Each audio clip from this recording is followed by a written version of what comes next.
What's up, guys? Welcome to Daily Dose of Reddit. This is your host, Zach, and today's subreddit is r/EntitledParents. Alrighty, this story that I've been admittedly kind of excited about reading is Entitled Mom Pisses Off Goat.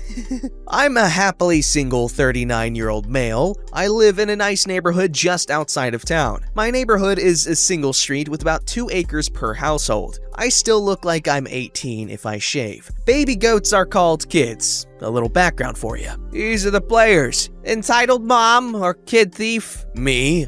Deputy. Cool Neighbors, I don't know how many there are. Sheriff. 2 weeks ago, my goats had 2 kids. I don't know if you've ever seen baby goats in person, but they are adorable. My male goat, Bruce, is an Arabian goat, and the female, Lily, is a fainting goat. They had a male and a female. The male is Sir Flopsalot, and the female is Esmeralda. If I knew how to post pictures, I would. I obviously love my animals. They actually did post pictures in the bottom if you want to go check it out. My neighbors love my animals as well. They feed my dog leftover steak any chance they see him outside. Their daughter visits the goats every day and has been so excited for the 2 new baby goats, she named them. Yesterday was like any normal Sunday. I usually take my dog for a car ride and then we walk in a local park for an hour or so. My cell phone rang and it was my cool neighbors alerting me to a random minivan sitting in my driveway by the garage. I live in eastern Tennessee. Minivans are not too popular. My neighbors were just letting me know that someone was sitting in my driveway. I wasn't expecting anyone and I don't know anyone with a minivan, so I told them that I didn't know anyone with a minivan and that I would be on my way back. I was about 30 minutes away. They rang back and said some lady got out and ran down to where I have my goat pen. I have my goat pen split at the moment to separate Bruce from the kids and Lily. Male goats sometimes play too rough with their kids out of jealousy. When I arrived home and pulled down into my driveway, I was met by Bruce standing on the hood of a beat-up looking minivan. Also, the sheriff and some police from the town were in my upper driveway parking area talking with some fat lady. I parked in my driveway behind the minivan and asked Bruce what he was doing out. Obviously, he didn't answer, but the fat lady came running over screaming at me that she was going to sue my parents and I needed to get them there right away. The sheriff and police officers were right on her heels and caught her before she made it to me. This may not be verbatim, but it's what I recall. You are in so much trouble. That goat attacked me. Then it destroyed my minivan. Get your parents here this instance. What the hell are you doing on my property? Sir, is this your goat? Yes, that's Bruce. This lady claims it attacked her and her car when she pulled into the driveway to turn around. My neighbors came out when they heard the commotion. She didn't pull in to turn around. She went down to the goat pen. We have it on video. I'll need to see that video. If she did go down to the pen, I'll also have it on video from the pen and from the house. Fat lady was sweating and starting to back up like she was gonna make a break for it. Backed right up into the deputy. The look on her face was of absolute horror. Could you put your goat away? No problem, give me a few minutes and I'll get the video recording for the pen while I'm down there. I put Bruce away and noticed that he had destroyed the fencing right by the gate to his side. I also noticed that the gate to the kid's side was unchained and Esmeralda was missing. I grabbed the SD card and ran up the hill screaming that I'm missing a baby goat. Where's my baby goat, you dog-faced bench? How dare you talk to me like that? Ma'am, if you know, now's the time to tell. I don't know what you're talking about. Look at my van. It's ruined. I'll need an ambulance after what that gosh done. Not what she said. Goat did to me. Bruce got out again and came charging back up the hill and climbed back on the hood of the van, screaming his head off. It dawned on me that maybe she put Esmeralda in her van, but the officers were quicker. Ma'am, open your van. Sir, control your goat. I'll try, but his fencing looks like he beat it all up in anger. I put my dog's harness on him and clipped him to the dog run. She kept giving excuses why she won't open her van, but we all knew the real reason. She opened her van finally, and the stench just rolled out of it. Oh my god, what is that smell? Scared baby goat crap, dumbass. You're lucky there are cops here. Your goats ruined my new van. You'll be hearing from my lawyer. You'll get to speak to him after we get you back to the station. Cuff her. I took Esmeralda back and checked to see if she was hurt. She wasn't, just scared. My neighbor's daughter carried her back down to the pen and I grabbed another panel to fix where Bruce broke out. The deputy took the crazy lady away. The sheriff and my cool neighbors came in to watch the security footage. Apparently, she snagged Esmeralda and was coming back for Sir Flopsalot when Bruce broke out. You could see her turn around and start waddling up the hill and Bruce charging right for her. She got nailed right in the hips. He got her again in the shoulder as she got up. She shoved Bruce down and tried to get into her van, but Bruce rammed her driver's side door. He then jumped/climbed on her hood and was tap dancing his anger out. We replayed her getting nailed in the hip many times. The sheriff was laughing. We were all laughing. Okay, that was a really funny story. Oh, that was a good one. I really liked that one. I give it the coveted rating of plus ultra. That's so stupid, but that's such a good story. They also said that they'll release the video once the sheriff gives it back. So yeah, check it out if you're interested, because I am. This story is called Father Tries to Shrug Off My Broken Ankle Because Him Going Home and Sleeping is More Important Than the Damage to My Leg. Not sure if this fully fits here, but I'd say it's entitled to some extent, but more just horrible parenting. Obligatory on my phone. Cast. Me, at the time around 10 years old. Mom, my mother. Big sis. Would've put BS, but that wouldn't go down well.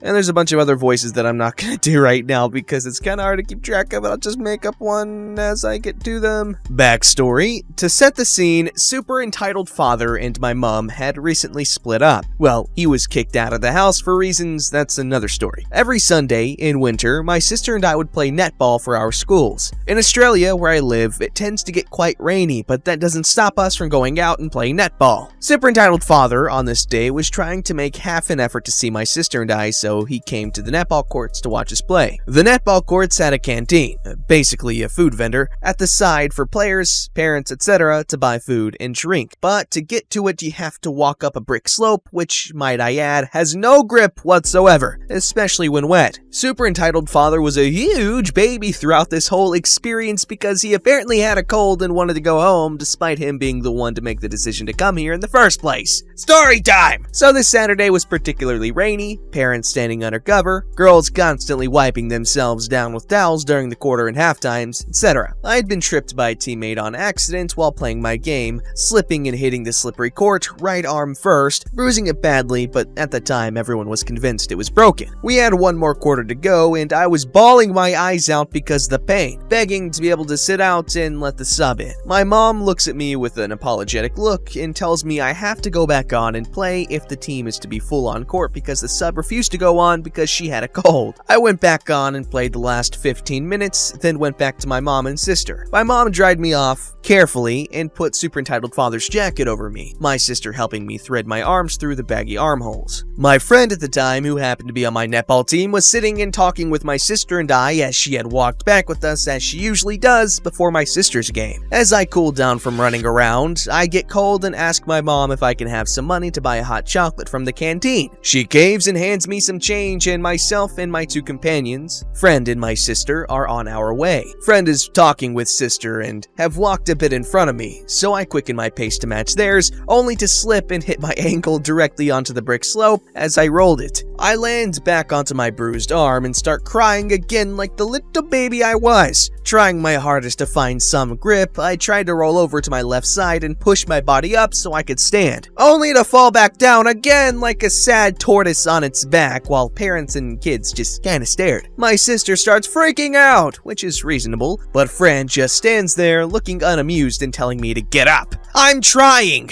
A man sees me flopping and whining on the ground like a dying seal and offers me a hand, which I gladly accept. Sister thanks him profusely before helping me back down to our mom. I sit for a bit while my mom calls super entitled father and asks him to get over here and take me to the hospital because she was now convinced I had 2 broken bones in the span of 20 minutes. Super entitled father tells us to meet him in the car park because he decided it was too rainy and he'd sit in his car and wait. My mom, wanting to watch my sister's game as well, agreed. We got to the car park, me wobbling most of the way. This conversation ensues. It was a while ago, so not exact, but same points. Take OP to the hospital. I need to stay for sister's game. She needs someone there. It's probably nothing. She's just bruised. I'll take her home to rest. No, you can't be too careful. She's in pain. Go to the hospital. Look, Mom's name, I feel really sick and need rest. I'll take her home and we can kill 2 birds with 1 stone. Mom, clearly getting more enraged by the second. Fine, I'll take OP. You can watch sister's game. I want to be with my sister. She's hurt. Are you sure? You'll miss your game. name?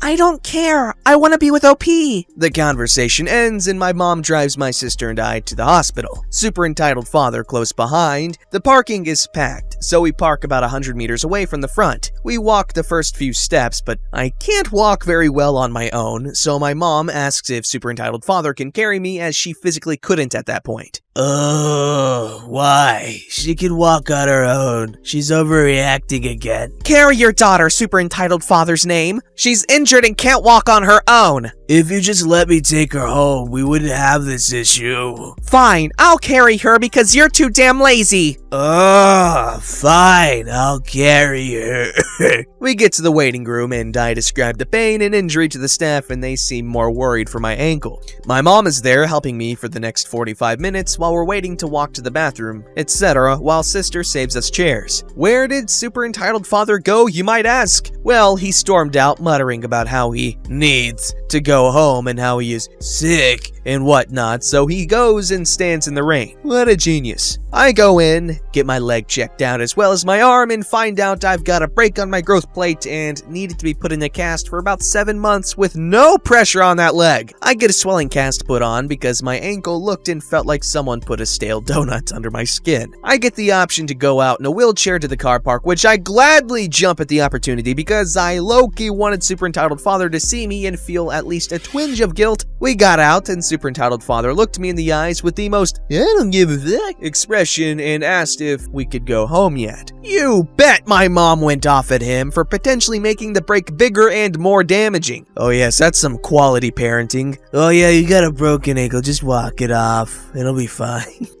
Idiot! This story's called Entitled Mom in a Popular Coffee Store. I've always had a long-time curiosity as to why Karens love Buckstar, not real name of coffee store. This is an anomaly that will never be solved, I guess. Backstory. I do online school and wearing a band sweatshirt from the high school I went to the year before, which is not in Pennsylvania, but Florida. This is important. My mom dropped me off at Buckstar for a little bit to get me out of the house because I'm inside all day. She gave me some money and told me to get stuff done. I get a drink and sit down to start my work. Now, mom did drop me off in the dreaded AM hours, so I guess it is understandable with the conclusion that plagued this species of Karen. Story. And I guess cast. There's entitled mother, me, a high schooler wanting to graduate. Entitled kid, crotch goblin, doesn't have a big role in the story. Employee, saint who knows me decently well. I just got my drink and I'm on my laptop doing school and listening to my EDM playlist. Entitled mom and entitled kid sit down at a nearby table. They seemed normal, but I felt the burn of entitled mom's eyes on me and I struggled to ignore it. Dear God, lady, staring is rude. I turn up my music a little bit to that glorious point where you can't hear the outside world. Because of this, I didn't hear entitled mother trying to get my attention.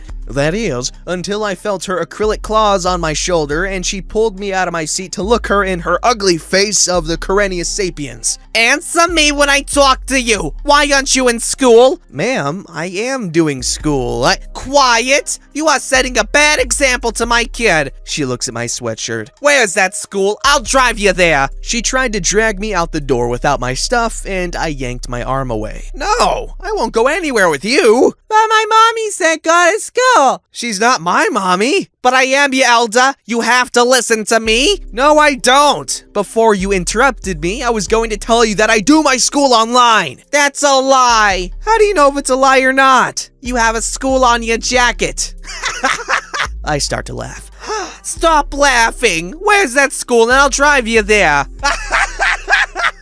An employee comes over because of this lady's yelling. What's going on here? This brat isn't in school. See? Her jacket has a school on it and she claims to be doing school online. This employee has seen me here quite a few times and knows that I do, in fact, do online school. Side note, if you took out the in fact, it would say do. Back to the story. She does. I've seen her here a few times doing math and research papers. We've talked a few times. No! See that sweatshirt? That is a high school sweatshirt and I'll be driving her there.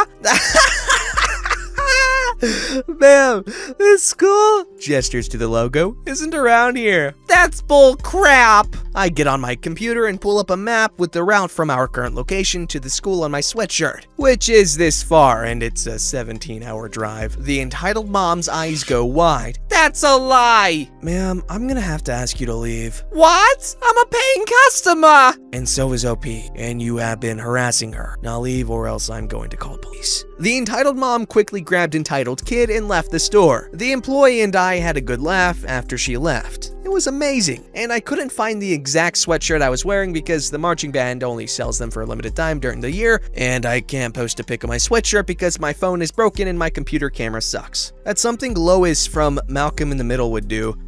If you guys haven't seen Malcolm in the Middle, it's an amazing show. It's so funny. It's so funny. And it's got Bryan Cranston. But anyways, the whole, oh my god, I'm gonna take you to school. That's just like something Lois would do, except less crazy. But she was a caring mother, which is nice.